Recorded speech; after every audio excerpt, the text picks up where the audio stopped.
ओम शांति। आज हम अपने मन की आवाज़ को सुनना चाहते हैं, लेकिन कहीं ना कहीं हमारी मन की आवाज़ कहीं दब सी गई है। आज मन हमारी बहुत सारी तरीके से हमें नेगेटिव की सूचना भी देता है तो पॉजिटिव की भी देता है। जैसे आपने देखा होगा, जब हम कोई चीज़ को सुनना चाहते हैं और जब उस चीज़ का सामने प्रत्यक्ष स्वरूप आता है तो हमारा दिल खुश हो जाता है कि आज मेरा मन था ऐसी चीज़ें सुनने का, तो हम सुनते हैं। मान लो किसी का बहुत सुंदर गीत सुनने को दिल कर रहा है तो वो गीत चला देगा। आज साइंस के साधन इतने परफेक्ट बन चुके हैं कि आपको जो चीज़ चाहिए आपको मिल जाएगी। लेकिन सोचो कि आपको जो चाहिए था वो तो आपको मिल गया, लेकिन जो आपके मन को चाहिए था, जो मन की आवाज़ थी, क्या मैं उसको सुन पा रहा हूँ? सबसे बड़ी चीज़ है, हमें पहले अपनी मन की आवाज़ को सुनना है, क्योंकि जब हम अपने मन की आवाज़ को सुनते हैं तो हमारा मन ऑटोमेटिक कई बातों से हल्का हो जाता है। आज आपने देखा होगा, बहुत सारे लोग अपने आप से बातें करते हैं कि मेरे साथ ऐसा क्यों हुआ, हम तो हमेशा सभी को अच्छा करते आए, लेकिन मेरे साथ ऐसा बुरा क्यों हो जाता। या मान लो कई बार घर परिवार में भी बहुत सारे सदस्यों में ऐसे मनमुटाव हो जाते हैं। मन ही मन अंदर से एक दूसरे के साथ बातचीत नहीं करेंगे, एक दूसरे के साथ मुस्कुराना ख़त्म कर देंगे, एक दूसरे के साथ उठना बैठना ख़त्म कर देंगे। आप हमेशा याद रखें कि एक परिवार की वैल्यू व्यक्ति वही समझ सकता है जिसने परिवार को खोया हो। आज आपने देखा होगा, अनाथ आश्रम में जब जाते हैं, अनाथालय में हम जाते हैं, जब छोटे छोटे बच्चों को देखते हैं कि उनके सिर पर माता पिता का हाथ नहीं है, वो बच्चे कैसे हैं। आप उस समय अपने मन की आवाज़ को सुने कि मेरे पास मेरे माता पिता हैं, वो माता पिता जो हमेशा मेरी प्रोटेक्शन करते हैं।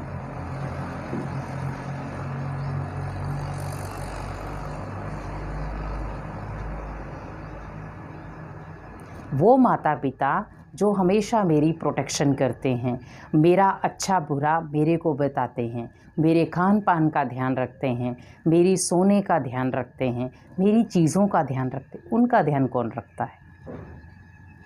लेकिन कहीं ना कहीं आज हम अपनी मन की आवाज़ को दबा रहे हैं। और क्यों दबा रहे हैं? क्योंकि आज बहुत सारे मन के ऊपर परतें चढ़ गई हैं। दिखावे की परत, वहम की परत, शक की परत, और हम सबसे बड़ी परत है नेगेटिव की परत। क्योंकि जब हमारे जीवन में मन के ऊपर परतें चढ़ना शुरू हो जाती हैं तो मन के अंदर जो पॉजिटिव संकल्पों की परतें थी वो कहीं ना कहीं ख़त्म हो जाती हैं। आज जीवन में भले व्यक्ति कितना भी करोड़पति बन जाए, लेकिन अगर वो अपनी मन की आवाज़ को नहीं सुन सकता तो वो करोड़पति भी किसी काम का नहीं है। क्योंकि जिस व्यक्ति ने अपने मन की आवाज़ को सुनना शुरू कर दिया तो व्यक्ति हमेशा शिखर पर रहेगा, हमेशा आगे बढ़ता रहेगा। लेकिन जिस व्यक्ति ने अपने मन की आवाज़ को कभी नहीं सुना या सुनते हुए भी नज़रअंदाज किया, वो व्यक्ति कभी भी सफल नहीं हो सकता। आज जीवन में हमें कितनी भी उलझनें आई, लेकिन कई बार हमें पहले से ही आभास हो जाता है कि ये जीवन में होने वाला है। जैसे पहले वाले बुज़ुर्ग क्या करते थे कि आज मेरा मन थोड़ा डिस्टर्ब लग रहा है, आज मन बेचैन हो रहा है, तो उस बेचैनी का कारण क्या होता था? कहीं ना कहीं उस बेचैनी का कारण होता था कि कहीं कुछ ना कुछ गड़बड़ हुई है, परिवार के सदस्य के साथ कुछ ना कुछ ऊपर नीचे हुआ है, तो वो मन उसको सिग्नल देता था। आप सोचिए, मन कितनी अच्छी तरंगे देता है, जो आपको दूर बैठे व्यक्ति को भी आपको पास में रियलाइज़ कराता है। आज भले मोबाइल, बहुत सारे साधन ऐसे आ गए हैं जिसके कारण आप दूसरों के साथ आराम से बातचीत कर सकते हैं, लेकिन आज भले हम मोबाइल से भी बातचीत कर रहे हैं, वीडियो कॉल में बातचीत कर रहे हैं, लेकिन फिर भी हम सामने वाले के मन को जान नहीं पाते। सोचिए कि साइंस के साधन भले कितने भी हमारे पास आ जाएं, लेकिन फिर भी हम किसी के मन को नहीं जान पा रहे हैं। सामने वाला दुखी है, सामने वाला अशांत है, सामने वाला परेशान है, हमें उससे कोई लेना देना नहीं। लेकिन वो व्यक्ति ऐसे थे, उस समय का दौर ऐसा था कि साइंस के साधन नहीं थे, लेकिन मन एक ऐसा साधन था जो दूर बैठे व्यक्ति का भी हर चीज़ का हालचाल वो बता देता था। मान लो उनका उस दिन मन खुश होता था तो कह देते थे कि हमारे परिवार में आज खुशी आने वाली है। तो वैसे ही सोचिए कि वो दौर कैसा था, फील करो आप। आज के दौर को हमने खराब किया है, किसी और ने नहीं किया। आज देखो, सपोज आपके सामने एक प्लाट खाली है, आप घर का जितना भी कचरा है वो उस प्लॉट में डेली डालते जा रहे हैं। तो आप जब अपने घर के बाहर बैठेंगे तो बदबू किसको आएगी? आपको आएगी, क्योंकि आपने ही वो चीज़ फेंकी है, तो भुगतान भी आपको ही भोगना पड़ेगा।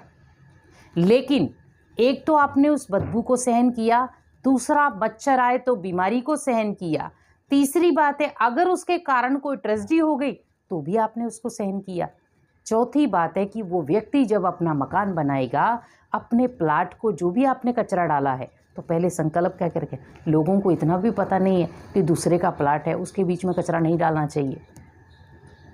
और आज तो देखो घर घर में कचरे की गाड़ियाँ आती हैं जो आपसे लेकर जाती हैं।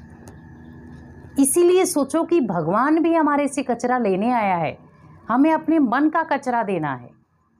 तो मन का कचरा हम तभी दे पाएंगे जब हम मन की आवाज़ को सुनेंगे। हम मन की आवाज़ को दबा कर रखते हैं। कई बार हमें कोई चीज़ करनी होती है, कोई अचीवमेंट करनी होती है, कोई संकल्प क्रिएट करने होते हैं, और हम कई बार कहते हैं अरे नहीं सोचे तो अच्छा है क्योंकि पूरा तो होगा नहीं। तो हम पहले से ही इन चीज़ों में हताश हो जाते कि पूरा तो होगा नहीं।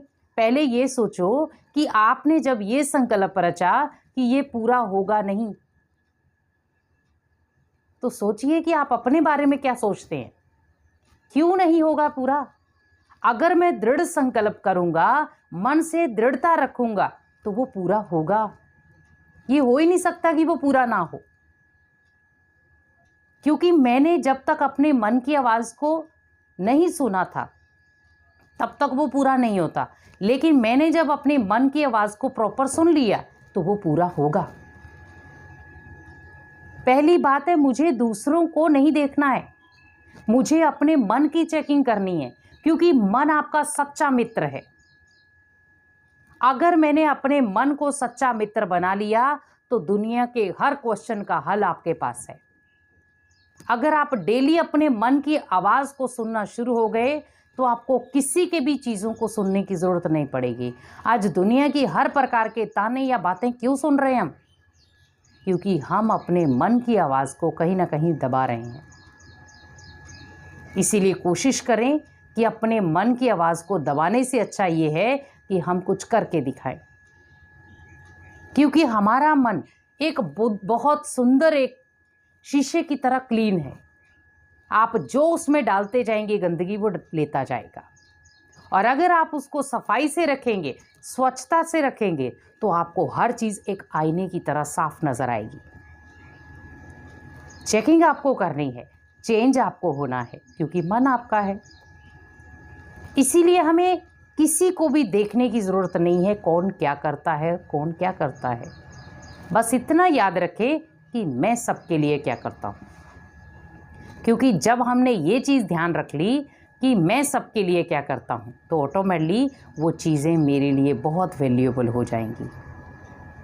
आज अपनी वैल्यू को हम ख़त्म क्यों कर रहे हैं कि कहीं ना कहीं उस चीज़ का भुगतान हमें दूर बैठे भोगना पड़ रहा है। हम अपनी मन की आवाज़ को नहीं सुन पा रहे हैं। कोशिश करें जब भी आप एकांत में होते हैं, एकांत में बैठकर अपने मन की आवाज़ को ज़रूर सुनें कि मेरा मन आखिर मेरे को क्या कहना चाहता है। जब भी हम अपने मन की आवाज़ को दबा देते हैं तो बहुत सारी परिस्थितियों का सामना करना पड़ जाता है, लेकिन उन्हीं बातों को जब हम मन से स्वीकार करते हैं तो उन बातों का असर हमारे जीवन में बहुत सुंदर पड़ता है, क्योंकि हर बात हमें सिखाती है। भले हमें सोचने समझने में टाइम लगता है, लेकिन हर बात हमें बहुत कुछ सिखा के जाती है, और हमें हर बात में सीखना ही है। क्योंकि जो व्यक्ति हमेशा ये ध्यान रखता है कि मुझे हर बात में सीखना है, वो हमेशा आगे बढ़ता है। लेकिन जो व्यक्ति ये कहता है कि मुझे किसी से नहीं सीखना है, वो व्यक्ति कभी भी आगे नहीं बढ़ सकता, क्योंकि आगे बढ़ने के लिए आपको सीखने की ज़रूरत है। भले आपको छोटे बच्चे से भी अगर कुछ सीखना पड़े तो आप सीखें, क्योंकि सीखने की कोई उम्र नहीं होती और सिखाने की भी कोई उम्र नहीं होती। इसीलिए हमेशा अपने मन की आवाज़ को सुनें और जो भी जीवन का फैसला हो उसको स्पष्ट तरीके से देखें और फिर लें। ओम शांति।